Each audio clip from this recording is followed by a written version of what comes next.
When is the last time you listened to a podcast about web development, web design, and small business and didn't fall asleep? Yes, we cover web development, web design, and small business, but like actual human beings with personalities. If you're a beginner, we're not going to talk over your head. It's more like asking your buddy for help. We have guests, we have fun, and let me tell you, these two can get off on a tangent. Ladies and gentlemen, welcome to HTML All the Things Podcast. This is Matt Lawrence and Mike Curran. That's right, everybody. We are back. This is the HTML All the Things Podcast. This episode is titled Work on Your Business, Not Just in It. Avoid becoming your own employee. So this is something that has kind of touched base with me, touched home, talked to me at home. I don't know, that's not the right way to say it. But basically, it's something I've been thinking about. I even posted a thing on my LinkedIn just briefly talking about why I've been kind of thinking about this. And we'll get into that into this episode. But basically, you know, kind of as a brief overview, we're going to be talking about not just being an employee in your own business. Like, you can call yourself an entrepreneur kind of all you want. But if you're just sort of like working for your clients in your business, I mean, are you really the business owner other than legally? So we're going to talk about that today. So if this sounds interesting to you and you want to support the show, you can go and check us out on that Patreon, leave a review or rating on your podcast app, join us in our Discord server, or share this with your friends. And remember that we have a Scrimba affiliate link that will net you up to 20% off your purchase of a pro subscription. You can go and check out all the details on htmlallthethings.com in the show notes, of course. Again, all the details will be there. Our link is scrimba.com/links/HTML all the things. So please go and check that out if you want to learn to code with their interactive media player code editor. And they now do not just front end courses like they used to, but they actually are getting into back end courses as well. So you can start doing some full stack learning if you're interested or into that. So what's this episode all about? Here's my introduction past the introduction, I guess. So basically, I just kind of want to touch base on what's been going on. So I've noticed over like maybe the past year or so that I'm like largely an employee in my own business. So Mike and I run a web dev agency, and we've just been so busy over the past, probably more like 2 or 3 years, but just started noticing in the past year that there's just been so much on my plate in terms of work for clients that I basically just sort of do what the clients ask me, or clients more importantly, and then I kind of close the laptop and I'm done for the day. And last weekend, this is really random and is like a 10-second interaction I've had. But last weekend, I randomly saw a TikTok that made the point that, if you're working in your business, you should be doing that during the sort of business days, the Monday through Friday. And if you want to work on the weekend, you shouldn't be working in the business. You should be working on the business. And I didn't even watch the full TikTok. I just kind of swiped away pretty quick because I was just kind of looking for some, funny, goofy videos, whatever. But that like main point that was kind of drilled into my head really got me thinking about this all week. And so in this episode, I'm going to be talking about, the definitions of working in versus working on your business. I'm also going to be talking about the importance of both. I'm going to be obviously throughout this, I've already done a little bit of this, but we're going to be sharing some personal stories and insights from years in our business. And I also want to kind of almost have a disclaimer here saying I'm not an expert in this. So I literally have a very brief, just sort of like 5 rapid fire bullet point thing where I say, here's all my opinion, but these 5 bullet points are just straight from ChatGPT because I'm new to this too. Like, I'm a person who's starting to realize like, hey, the business isn't growing and, we're doing fine. We're making a living. Like, I'm not complaining about things in that regard, but it's just sort of time to be more of an entrepreneur, I guess you could say. And so we'll dive into all that in this episode. I really like that kind of mentality that was mentioned in that TikTok, actually, where during the time that you would typically be working, you're working kind of in the business and having not set time, but like outside of those hours, that's when you work on it. Can be a slippery slope. And I think we'll discuss that down in the rest of the episode. But I feel like I inherently do that for the most part out of like almost how it kind of works out, because during the business hours, a lot of clients, a lot of actual work needs to be done because that's when the communication can be done. And I really only get to work on our own stuff or the actual business stuff when everyone shuts up, more or less. So it'll either be in the evenings or on the weekends. And the two, the distinction here is that the two don't feel the same way. I get a lot more exhausted when I'm working in a business where I'm working with clients and stuff like that than I do when I'm working on the business, right? Like when I'm trying to think a little bit further down, when I'm trying to innovate something or create something cool and stuff like that. So I like that distinction. I think it does maybe not apply to everyone, but like it is a really cool way to break it down. Yeah, because I mean, at the end of the day, I hear a lot of like solo entrepreneurs or solopreneurs, whatever you want to call them. A lot of the time, they'll actually just get into business due to an opportunity. Like maybe they just see an opportunity where they can work for one client for a very, very long time. You're one step away effectively from being an employee, and you're contracted out instead of being an employee for some reason, and you're not interested in working on the business. But that's not us. We kind of have like dreams, let's say. We have like things that we want to do and try out, and we need to work in and on the business because of that reason. Because like we just won't have enough throughput otherwise. We won't have even the right thought patterns, really. Like if you're working for people, it's like a lot of it's the stress of making sure you're getting things done before a deadline. And then also making sure things are of a high quality and whatever. Meanwhile, when I kind of take a step back and think about when I work for myself, I still try to make sure that the quality is good, but I'm not stressing about the quality because I'm the critique. Like I'm the only stress I'll have is like, this needs to be better, and I'll just go do it. But when it's that sort of third party feedback of the client looking over your shoulder or looking over the submission that you gave them, it starts becoming like a worry of, what are they going to be thinking about this? And you worry about that before you're even done. And it's much more, like you said, exhausting, and it's a much different kind of way of thinking. So I just want to kick this off in case you're a little confused or whatever on working in versus working on your business, sort of just clarify like what both mean. So working in your business is when you're working in your business, but as an employee, doing things like fulfilling client requests, like I mentioned. Maybe you're answering emails, they're emailing you support questions and you're answering them.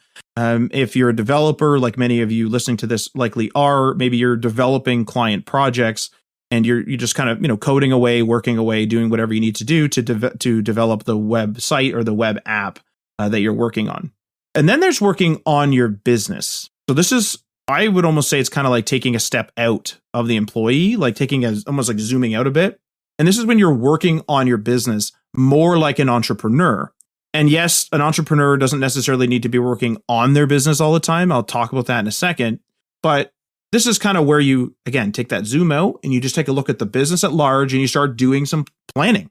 You start having strategic planning where you're like, the market's going more toward, I have a great example. When we first started, landing pages were a big thing where somebody could do for, a few $100s on the side, and you would get hired for it, and it wouldn't necessarily be your bread and butter, but it would be a decent amount of cash flow.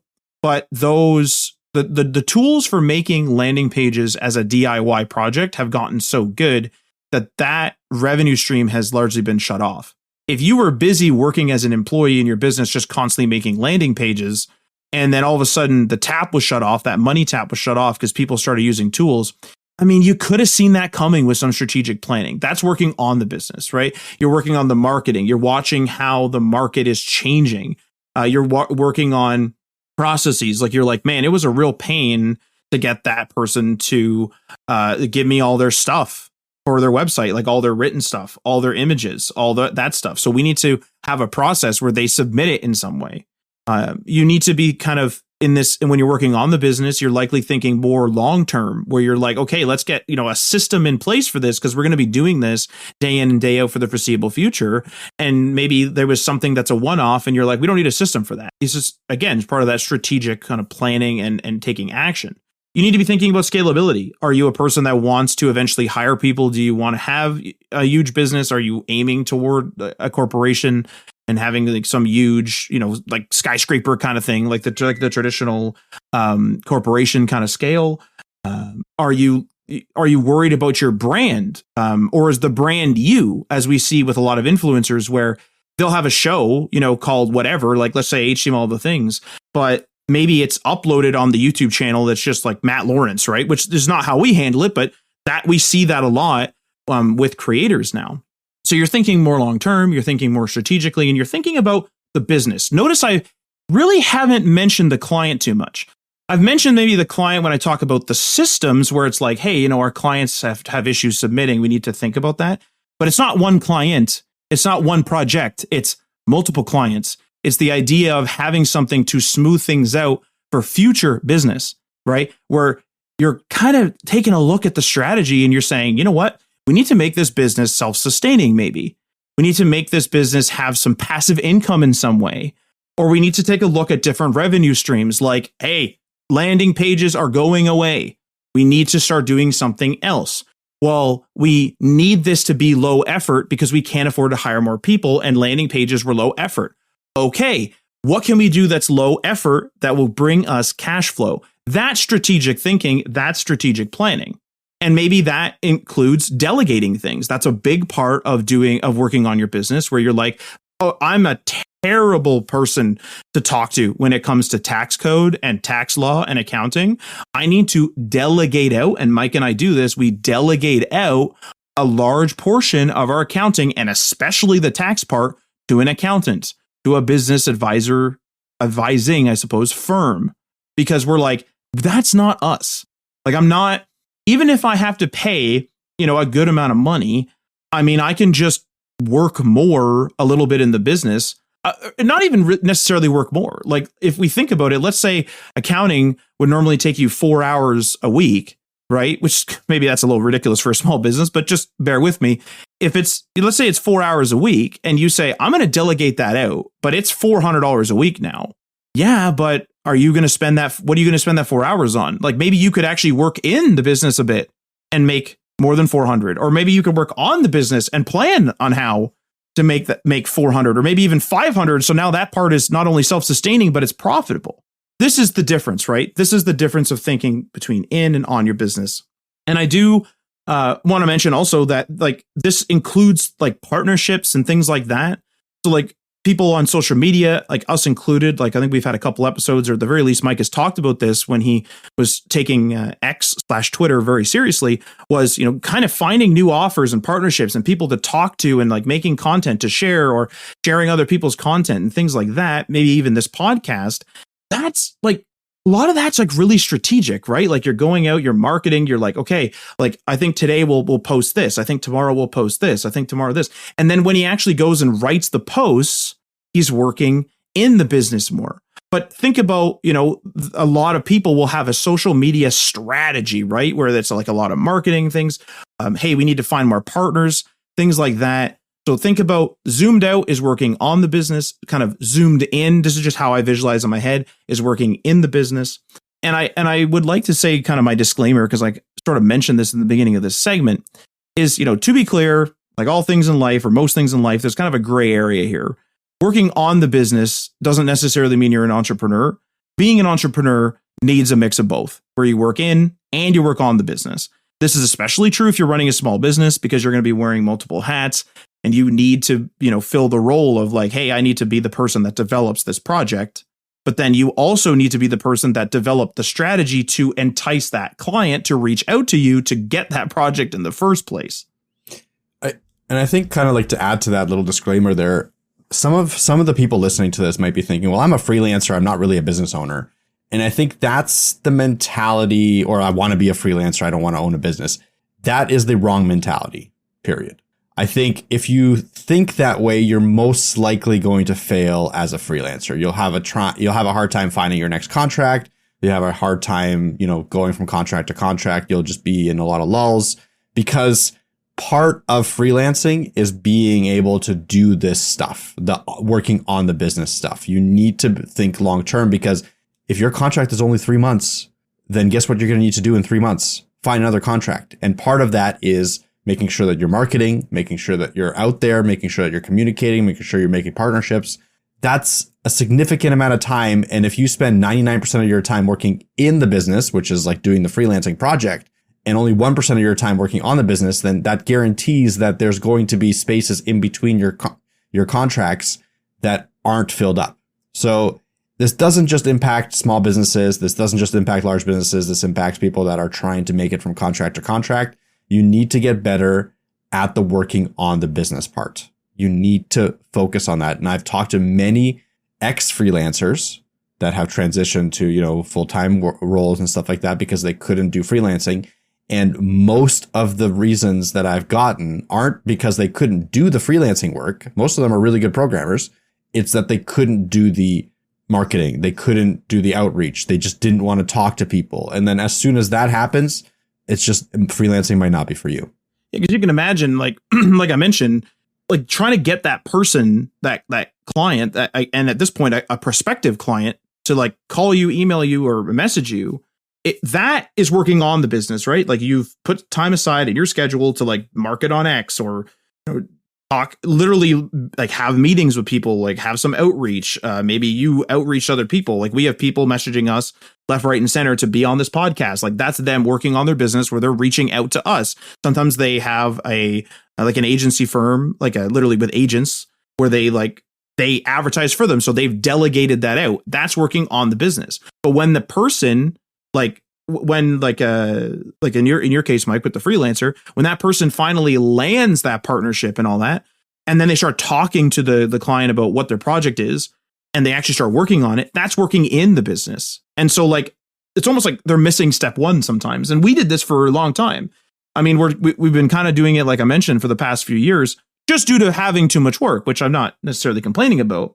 But now it's just sort of like, I'm starting to realize like, hey, we're not stuck, but we will be stuck if we don't take an action right now, right? Like we will just be in the same thing, and every year will be the same, and maybe we'll charge more and we'll make more money or things like that, or we'll get lucky with a contract. But we have to take an action here, and we have to say, okay, if we want more money, or if we want to do this, or we want to have this lifestyle, or we want to do this, we are the ones that have to take the action. And so this is where this sort of analysis and weight, I guess, on my mind has been, where it's not like I'm not worried about this. I just know that I will be if I don't take an action on this, like almost immediately. And we already have been doing it. I want to talk now specifically about what I call an in-on balance. And this is sort of like, maybe figuring out your professional goals as an entrepreneur. And I'll just kind of share my own personal thing. So my goal this spring and into the summer is to strike up a proper balance between working in and working on my business. If I reflect over our business over the years, which is approximately, I think it's like officially 10 years old, but like for the first few years, it wasn't too super serious. So it's like maybe 7 years, 8 years, it has become more successful over those years. And that's great. We've been able to pump out a lot of good work. We've been able to do a lot of work with a lot of people. We've been able to get a lot of skills. We've like met people, talked to people, know people in the industry. That's all great. And we've been able to do more ultimately over the years. But that is largely due to an increase in the quality and capabilities of the tooling that we use, and also our skills improving. So we're able to do things faster, and therefore we can maybe work on 2 projects a day instead of 1, for example. That's all great. But ultimately, like, I want to increase our throughput. Now, whether that means we hire people or whatever, like that's part of it. I effectively want to do this. I want to explore a lot of things this year. One of the things is I want to get more leverage in deals, in making deals and accepting deals. Now, when I say that, I'm not going to, be like a jerk in the meeting room or something like that. What I'm saying is when you're first getting started, and we are not in this situation, but when you're first getting started, you can't be choosy. Like anyone comes to you with a deal, you're just getting started. Chances are you got to take that deal, right? It's like, it's money. I have to do it, whether it's a good deal, bad deal, mediocre deal, or may even screw me over to an extent. I need to take that deal. We are not in that situation, but we're not in the most choosy situation where if a big client comes to us, we more or less like kind of have to accept it in a way, right? And we do like have systems where we say like, hey, that deal sounds like it's going to be too much work for the money and things like that. And we've refused contracts, and it's good that we're in that situation. I'm thankful we're in that situation. However, I want to be like even have even more leverage, have even less mercy, or not, maybe not less mercy. We aren't at the mercy is the way to say it. We are at less mercy in the negotiation, or even if it's like a good deal, but we just don't want to do it. I want to be able to say no. We don't want to be at the mercy of the client. We don't want to be at the mercy of the contract, is the better way to say all that. So basically what I want to do is I want to have income that comes from our own projects. Like this show is one of them, and we do this a little bit, right? We have some sponsors, things like that. But I would like it to be something where like a client comes to us and says like, hey man, like I want to pay you like $20,000 to do this. I want to be able to like kind of think about it and go, well, I know that if I work on X project that I'm working on, it's going to bring in 20 grand. So now I can come back to them and say, I actually want 25, or like in like a standard negotiation, or I want to be able to say to them, no, I'm busy doing something else. And that's not to say I'm going to refuse all client work. I think we're going to be doing client work for quite a while. But the thing is it's a way to allow us to have more leverage. And it's also a way for us to learn this part of the business. Like really, again, we work mostly in and not on the business. So by me being like, let's make it so like we're making the money, and it's less that someone's coming to us and being like, hey, build my website. I find that to be really interesting, and it will allow us to be more choosy when it comes to working with clients. I also want to cut down on repeat tasks. So I want to be trying out some automation, and like just little things. I'm not saying like some big grand robot's going to come and do all my stuff. What I mean is like I kind of like check my emails each day and like clear out a bunch of junk, and like it's all this stuff. And I do that personally as well, and we all do. I'd like to automate some of that stuff. Like just get some of this crap out of here. Like if I, put like something as simple as email rules, something where I could have been doing this years ago and I just haven't, like, oh, like these are transaction emails, so I have to file them in this folder. Why am I filing them in the folder? Why isn't a rule just doing it and I'm not even thinking, right? Free myself up. So I want to cut down on those repeat and tedious tasks. I also want to ultimately increase our throughput. Now I realize that this is easier said than done, because I'll either have to increase my own productivity and Mike as well, or we will need to get more team members involved. But I've said this a million times to Mike behind closed doors. Like our website, like htmlallthethings.com, has some great content on there, and it has good traffic for the amount of content that's on there, but it needs to be fed. I always say that it needs to be fed. We need more stuff on there to allow it to grow to the scale that I think it could be.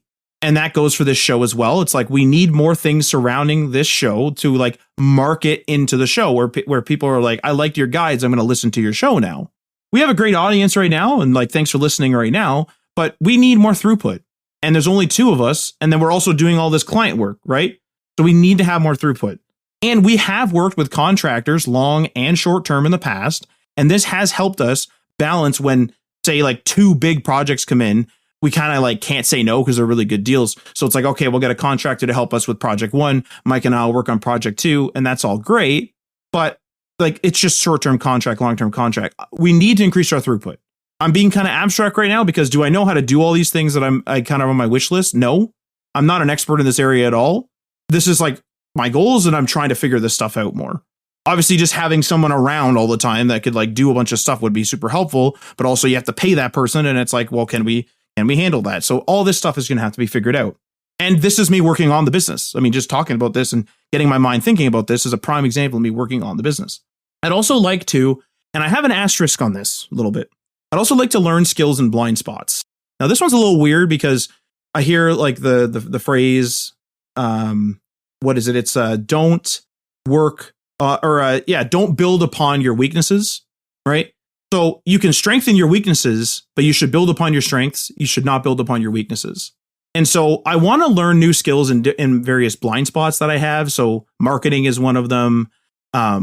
First-hand website management. And I mean, from a content perspective, obviously I know how to make and manage websites. I'm a web developer, but I mean like really get into it, right? Where like some people are like an editor in chief and that's all they do. And they're just an editor in chief of a website. I'd love to learn those skills and see what I'm good at in these things. Like, I don't know if I'm good at marketing. Am I going to be good, bad, mediocre, whatever? Same with the website management. And then also full stack development. And this would be great. This would be a great tool to have because I'd be able to work on varying client projects. Because like I can only work on some and Mike can only work on some, but I'd love to be able to like at least help or talk shop in a lot of these areas. But again, if this is where the asterisk comes in, is if I'm really bad at one of these, I'm still down to learn and improve upon it, but maybe this would be something I delegate to someone else to increase my throughput. And I have a list here. This is that 5 bullet point part that I wanted to mention. I am not an expert in this whole area that I'm talking about, clearly. Like, I'm just kind of talking about having professional goals as an entrepreneur. I want to improve my own balance, right? So I asked ChatGPT, as one does in 2025, and it gave me a list of 5 points. I'm just going to read them out. They're very brief. And it says, block off strategy time in your calendar weekly. Outsource or automate repetitive tasks. So this is sounding pretty good already. Audit your week. How many hours are spent in versus on the business? Track key performance metrics, not just client deadlines, which I absolutely don't do. And that totally makes sense. Like, celebrate a win internally. We never do that. We only celebrate external wins. Like, yeah, we got that contract, right? Things like that. And also build standard operating procedures, or what's called SOPs, for repeatable tasks. All of this sounds good. Like, a lot of this we actually covered. And like this stuff sounds so simple, but like Mike said, he knows a bunch of freelancers that just like couldn't or wouldn't or aren't good at getting this part of the business done. Yeah, absolutely. I think that some of those points really were key at the end there. One thing I do want to mention, this in-on balance and stuff like that, and in general, like the separation of in and on. If your business is starting to succeed, right? I think that kind of proves that you probably have a good idea of the on side of things and the inside of things, obviously. Where you start to have like more ability to automate or to outsource or to hire, the main things to hire for are actually in the in part of the business, right? The on the business part is where your secret sauce is if you're succeeding, okay? That's where you're probably best spent doing, because you figured out how to do the in stuff, obviously, since you're succeeding. But the on stuff, if you've already driven to more clients and stuff like that, that stuff really proves that you know how to run a business. So if you start hiring for the repeatable tasks, you already have a bunch of SOPs in place, you hire people to follow that, you can focus more of your time on the on and potentially scale your business. That's how scaling will work for you, right? And being able to separate out your tasks, so spending some time figuring out what actually is in the business and what is working on the business, is going to help you figure out what your first step to make your first hire is.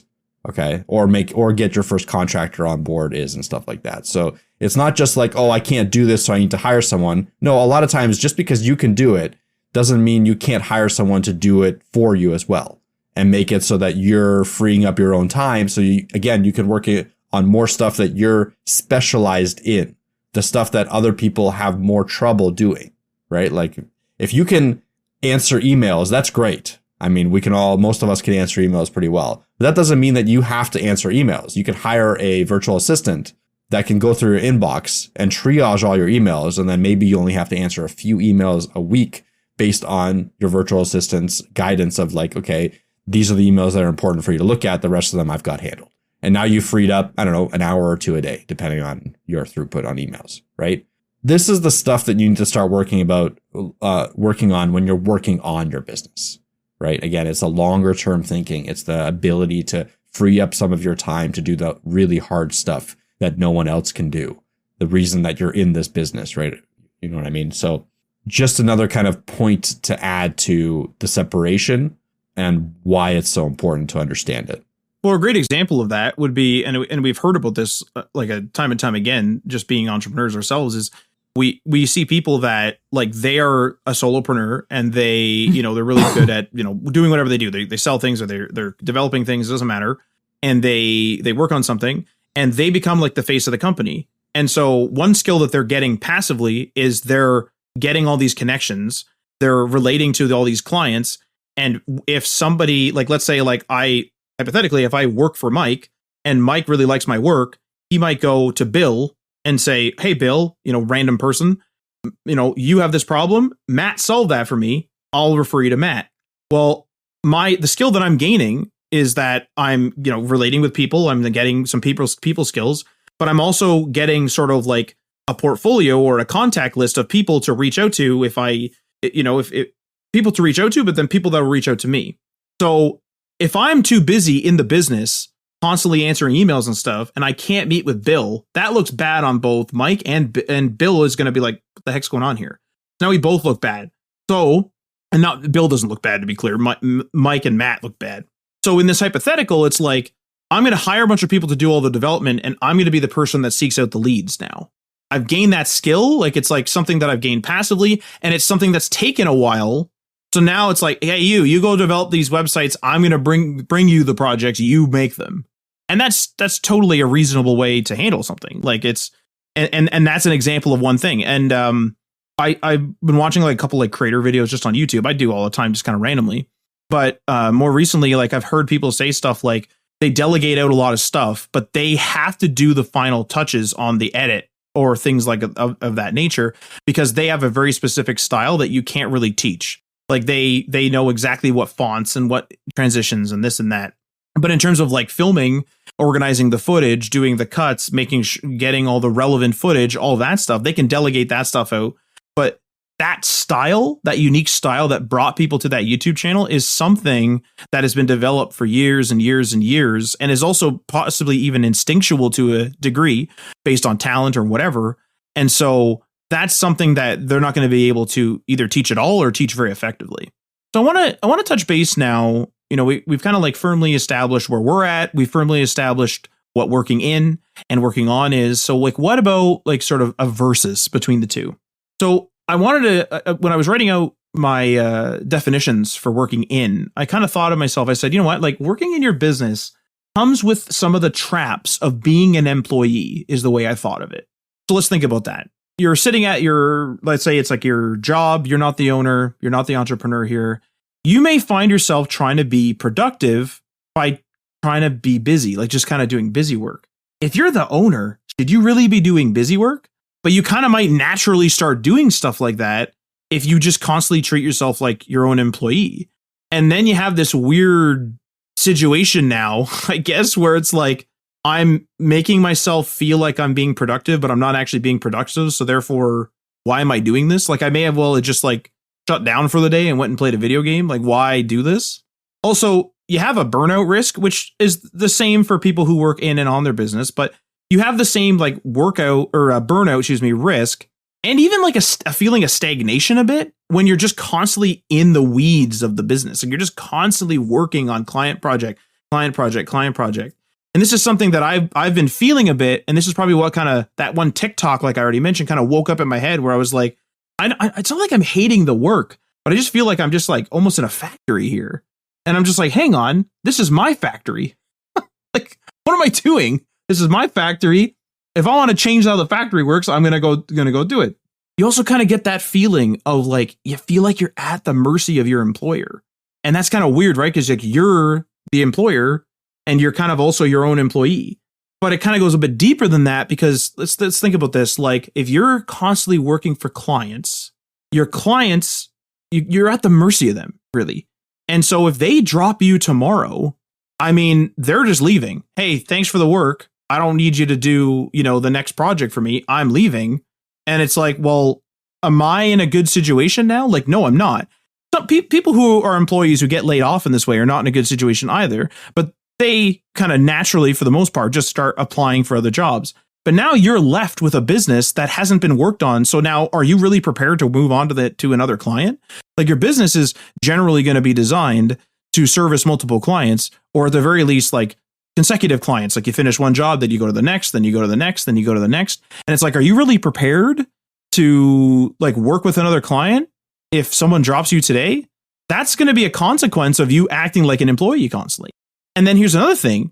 If you are only working on your business when your clients drop you or when you get into a bad situation, all your working on the business stuff is going to be like scrambly. Like, you're going to be like panicking, like, oh my God, I need to do this. And so now everything, is going to be kind of like, is it really your best work? Have you really spent the time on it? Have you really even like changed your thought patterns a bit to think about it? It's interesting. Like, it's weird because like an employee versus an employer, it kind of just is like, yeah, one's a manager. Like, if you think about it from a really zoomed out perspective, one's a manager and one's the worker.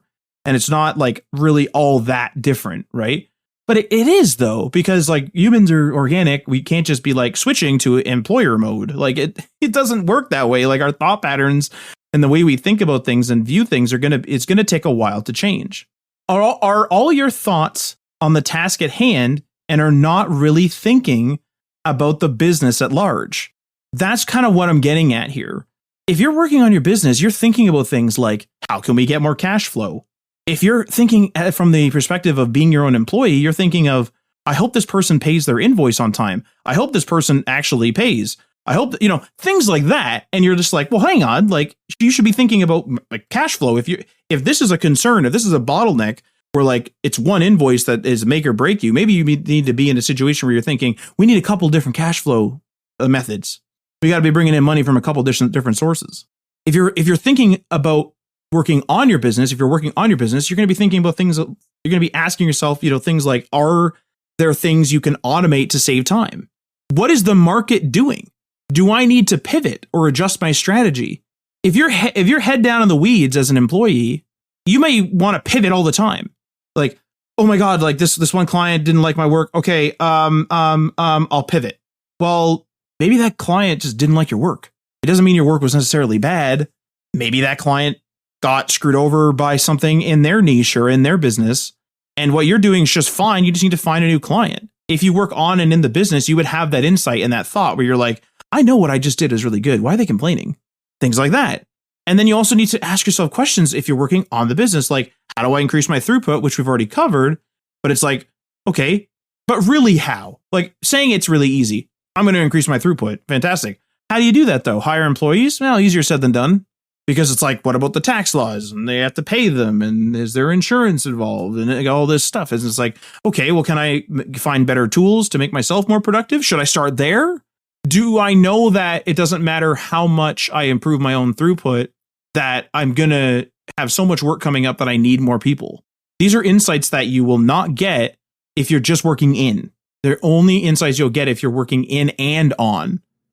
I 100% agree. A couple more things I would add to this, the working in the business versus on the business discussion, is there's a couple of kind of advantages of the context switch. So I think this might sound like you're just adding more onto your plate rather than like, again, versus someone that is an employee, right? There's a couple of advantages here inherently when you are a business and you're somewhat successful. One of those advantages, Matt, you mentioned like you're at the mercy of your client, right? And it feels almost like you're an employee all the time. You're at the mercy of your client. Your client can lay you off at any time by just cutting that contract. The advantage of the business side of things is that one, layoff technically shouldn't sink you, right? Versus the employee. Like if you're just an employee, it will usually sink you. You'll have to find another job. Here, you're finding another client, obviously, if you lose one and you have the throughput to manage multiple clients, but you're probably still in okay shape to continue on the path, right? That's one really, really key important aspect of like what's at the back of your head in terms of implications, right? Of how you're working in the business. One thing outside of that is the switching between the in and on can actually be an advantage. A lot of times I notice for myself, I burn out if I do one thing too much, right? Like if I'm if I'm just working on one project for the entire, months and months and months, that's my only project, or I'm working on one client project, whatever, that can contribute to my burnout versus if I work on a project for 3 days, then I switch to working on the business, like figuring out the marketing strategy. That's a completely different mindset, completely different set of skills that almost helps me stay fresher and more interested in what I'm doing, because then I go back to my project and I'm a little bit fresh. There's some disadvantages to it for sure. Like context switching is annoying, but if you manage it properly, it can actually be a benefit for you. You can use it as a way to kind of focus on different things, let your mind expand and let your mind get better at different things, expand your skill set, try new things. Like it's a very difficult job. I want to be very clear. Entrepreneurship, owning a business can sometimes suck, like horribly, especially once you start growing and you have like you have your employees that you need to manage and stuff like that. It can be really stressful. But when you're starting out and you're trying to get to this like balance, which is where we're at right now, it's really interesting. And like, I don't know. I like the change. I like having the ability to go from one side of the business to working in the business and then to go and work on the business later that day. It makes a lot of sense that you would burn out if you just worked on one side as well, because think about it. If you're a person that's like, I'm going to just work on my business, you're setting up a lot of scaffolding. And if you don't have employees to actually do the stuff, you're setting up a lot of scaffolding and a lot of planning. And then if you look back, you're like, oh my God, like I'm a solopreneur, or maybe I have like 1 or 2 people here, and I just planned like 1,000 things, and now I have to do all these 1,000. What am I going to do? And then it becomes an issue. And then maybe you're going to be working in the business too much then, because you're going to be working on your 1,000 things, and you're going to be like, what have I done? Big mess. So like Mike is 100% correct. Like having a good balance, like gives you it helps you like personally, but it also gives you the insights of an employee and an entrepreneur as well, or as a business owner, I suppose, because an entrepreneur, again, is a mix of both, especially in smaller businesses. Now, in my research, I have not read this book. I want to be totally clear, but in my research, I found this out. So if you're interested in this concept and you're like, man, I want more of this episode, I guess. Again, I have not read this. I'm not endorsing it in any way, but there's a concept from the book called The E-Myth Revisited by Michael Gerber that like kind of aligns with this episode rather well. So the E-Myth stands for entrepreneurial myth, and it's the false assumption that most people who start a business are entrepreneurs, but in reality, most are technicians, people who are good at a skill like coding or maybe designing things, and then they start a business to do more of that skill. But doing the work and building the business are 2 different things. And so Gerber, the author, breaks this down into 3 different roles, which is the technician. The technician is the doer. And this is where most people stay. But the other 2 roles are a manager, which is the organizer. And then there's also the entrepreneur, which is the visionary. So if you're stuck just doing the work every day, you've effectively just created a job for yourself, and probably an even more stressful one, because you're responsible for also literally the legal business stuff that you have to do.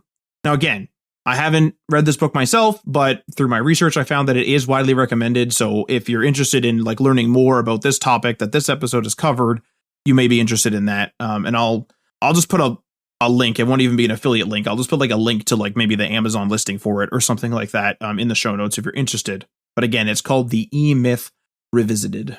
But I mean, that's it. That's it from my side. Kind of like a business update for us, but also a business update for you, I guess, if you're interested in kind of breaking out from, owning a business and not really working on the business, but working in it. Or if you're interested in saying, I'm sick of just being a freelancer, or I'm sick of just being an employee, and I want to go and, do something else. And this hopefully is a bit of an insight into, what you may expect if you decide to go down one of those pathways. So Mike, you need to entertain the people, because I, for some reason, opened up the Patreon document from 2022. If this was a video podcast, I could dance for them. I'm a terrible dancer. But yeah, no, I think just to kind of give my thoughts on the wrap up as well, is that business, we could talk about business a lot. Matt and I don't know if we're like the greatest business people out there, but we have run a successful business for quite some time. We have had contractors come and go on the business. We have been able to pay some people, so that's been great. And we've been living on the salary ever since, right? So like that's the perspective we bring. We're not like serious entrepreneurs, I would say, that run like many businesses at multi-million dollars, but we are able to sustain ourselves. Yeah, we're not, this isn't like Amazon. Like I'm not Jeff Bezos. I'm not some like big visionary, whatever, running 18 businesses for sure. But like, I guess if you're interested in like freelancing or like just getting started, like that's kind of where I shouldn't say just getting started. Like we've been in this business for a while. But like, Mike and I are like good at that scale, I guess you could say, where it's like 2 to 4 people. Like I said, we've had some contractors. If you're a person that's like, I'm going to follow Matt and Mike to build a business empire, it's like, unless we start doing that, maybe that's not the idea, because we don't own a business empire at all. But we are, again, successful entrepreneurs for small business. Well, I hope that you enjoyed this episode. Time to run the old conclusion, I suppose. But before I do that, remember that we are on Patreon. That's patreon.com/HTML all the things. Check out the tiers and give that a go. And many thanks to our $3 tier patrons that are not from 2022.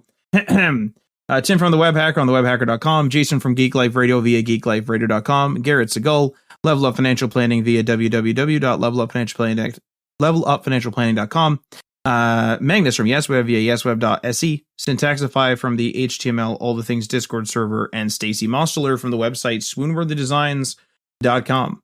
Also, we'd like to give a shout out to Michael LaRocca, a contributing author on htmlallthethings.com, Michael is the author of Self-Taught, the X Generation blog at selftaughttxg.com. And also remember that if you want to save up to 20% off your Scrimba subscription, please go and check us out via our affiliate link, scrimba.com/links/HTML. All the things, all the details for that link and how it works and all that stuff will be in the show notes on htmlallthethings.com. Feel free to leave a comment or review in the platform that you are listening to this on, and this outro will sign us off. You've been listening to HTML All the Things podcast. Web development, web design, and small business. We hope you've gotten some useful and practical information from this show. And we hope you appreciate that we talk to you like human beings. And we hope you had some fun. We'll be back soon. But in the meantime, hit us up on social media on Facebook, Instagram, and Patreon at HTML All the Things. And on Twitter at HTML Everything. Until next time, this is HTML All the Things, signing off.